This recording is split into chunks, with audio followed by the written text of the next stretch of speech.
гласите околу референдумот? Па што да кажем, народот ќе си каже своето. Кој како мисли, така ќе гласа. За референдумот мислам дека треба да се испадне и да се гласа. Тоа го мислам за референдум. И ако ја пропуштиме и ова шанса, јас мисля дека ќе се вратиме 100 чекора назад. Треба сите да испаднеме, сите да одеме да гласеме, што подобар живот, сите деца да одат горе, да си шетат слободно, а не да не одат затворено да бидат. Граѓанско право е на секој да се го каже своето мисли.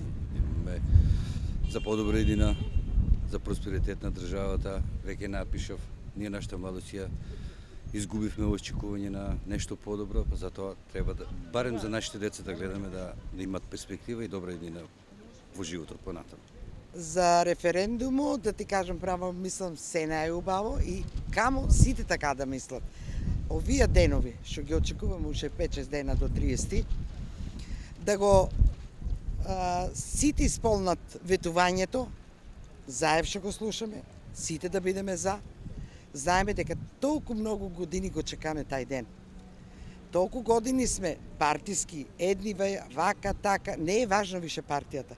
Важно е да сме сите заедно, сите да гласаме за, да влеземе во Европската унија и ние веќе да можеме да имаме поубав живот, многу посреден, правилно нешто да се постапува како што треба да се спроведе референдумот, како што треба мирно и се наубаво да биде. За да ги спасиме и младите. Ако има убав живот тука, младите ќе останат. Јас сум 68 години, знам до сега како минавме се и затоа давам комплетна поддршка на референдумот, да огласаме за, да успееме за младите да биде убаво, за вас. За мене е добро, ја имам добра пензија и од Штип, и од Македонија, и од Германија, така да нема проблем, за младите сакам. Да ви кажам што сакам. Да се спроведат обавезно сите овие реформи што се. Важно е судството.